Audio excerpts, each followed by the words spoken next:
শীত যাইতে না যাইতে আমি চলে গেলাম কিন্তু পিকনিকে। আর পিকনিকে গিয়ে কি কি করলাম সব থাকবে আজকের ভিডিওতে।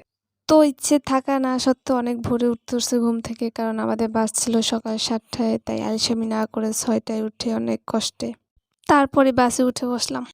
বাস ছাড়ার কথা ছিল 7টায়, বাট ছাড়ছে 7টা 30-এ, 7:30টার সময়। যাই হোক, বাস ছাড়া 10 মিনিট পরেই সবাইকে নাস্তা দিয়ে দিয়েছে। আর নাস্তায় ছিল একটা রুটি, একটা আপেল, একটা ডিম সিদ্ধ আর একটা মিষ্টি। আর পাশে আমার একটা সুন্দরী আন্টি ছিল, তার সাথে ভিডিও নিয়েছিলাম। তারপর আমরা বাস স্ট্যান্ডে চলে এসেছি। এইখানে সব গাড়ি পার্কিং করা হয়েছিল, দেন এখানে সবাই নামছিল, আমরাও নেমেছিলাম। আর জায়গাটা আসলে অনেক সুন্দর, বাট এইটা গেটের সামনে। তারপর নিজের একটু ভিডিও নিয়ে নিলাম। আর আমাদের পিকনিক অ্যারেঞ্জ করছে একটা রিসোর্টের ভিতর, তাই রিসোর্টে ঢোকার জন্য সবাইকে একটা টিকিট দেওয়া হয়েছে। এই টিকিটে ঢোকা, খাবার প্লাস বিভিন্ন রাইড উপভোগ করার টিকিট ছিল। তো টিকিট দিয়ে প্রথমে গেটে ঢুকলাম, ভিতরে ঢুকলাম। একজন করে ভিতরে প্রবেশ করছে। আর ভিতরে ঢোকার পর আসলে পরিবেশটা এত সুন্দর ছিল, দেখেই জাস্ট ওয়াও। সবাই নিজেদের মতো ঘুরতেছে আর ছবি নিতেছিল, আর আমিও নিচ্ছি। তারপর চারপাশটা ঘুরে দেখছি, আসলে জায়গাটা অনেক সুন্দর। সবাই ভিতরে ঢুকছে, ছবি নিচ্ছে। আর এখানে 2টা হাতি ছিল, হাতির সাথে সবাই সেলফি নিতে আছে।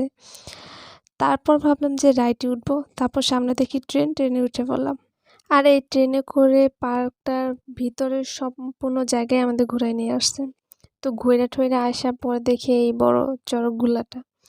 তারপরে এইটাই উঠে গেলাম। এইটাই উঠতে অতটা বেশি মজা নেই, জাস্ট একটাই লাভ হয়েছে যে উপর থেকে নিচে ভিউ আসলে অনেক সুন্দর। আসলে দেখতে অনেক সুন্দর লাগতেছে, সব কিছুই অনেক সুন্দর। গাছ, মাটি, জমি মোটামুটি ছিল। রাইডটা অতটা ভালো ছিল না, আবার অতটা খারাপও ছিল না, বাট ওই আর কি মোটামুটি। তারপর এই রাইডটার ওঠার প্ল্যান করতেছে, কিন্তু ফার্স্ট ডে বলতেছে না উঠতে, কিন্তু শুনি নেই। তারপর উঠে গেছি ভাইয়াদের সাথে। আর এই রাইডে উঠা ভাই এত ভয় পাইছি বলার মতো না। তারপর হইল যে স্পিড বোর্ডে উঠছি, সবাইকে লাইফ জ্যাকেট দেওয়া হয়েছে, তারপর আমরাও নিয়ে নিছি। তারপর পরে একটা ভিডিও নিলাম, সাথে 2টা ভাইয়া ছিল। তো ওদের বললাম এইভাবে পোজ দিতে, ওরা তো বুঝতেছিল না, পরে শিখাইয়ে দিছি, তারপর বুঝছে। পোজ নেওয়া শেষে সবাই আমরা স্পিড বোর্ডে উঠে পড়লাম। আর আসলে এটা অনেক সুন্দর ছিল, এত সুন্দর একটা জায়গা, সাথে এত সুন্দর একটা পরিবেশ। আসলে এইটা অনেক মজা করছি। সবাই নিজ নিজ ক্যামেরা নিয়ে ভিজেছিল, সবাই ইচ্ছা মতন ছবি ভিডিও সব তুলছে, সাথে আমিও নিছি। আর পুরো জায়গাটাই ঘুরাই দেখাইছে। একটু জায়গা ছিল, 2 মিনিট কি 5 মিনিটের মতো ঘুরাইছে সবাইকে।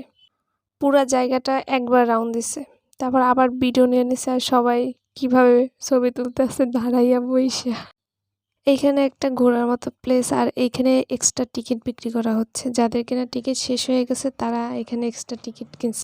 আর এই রাইডটা দেখে আমি তো ভয়ও পাইছি, মজা অনেক পাইছি। কিভাবে চুল উঠতেছিল দেখা তো জাস্ট। আর আমার পাশে লোকরা বলতেছে এটা অনেক ভয়ানক, তারপর আমি এখানে উঠছি। আর যাদের হার্টের রোগী তারা এখান থেকে দূরেই থাকেন, ডেঞ্জারাস এটা। রাইডটা ওঠার পর আমি একটু ভয় পাইছি, বাট মজাও পাইছি। ইভেন ওইখানে যারা ছিল আমার পাশে তারা তো মানে কান্নাই করে দিছে একজন, প্রচুর ভয় পেয়ে গেছিল। যারা সাহসী তারাই উঠবেন, যারা সাহসী নয় তারা উঠবেন না একদমই।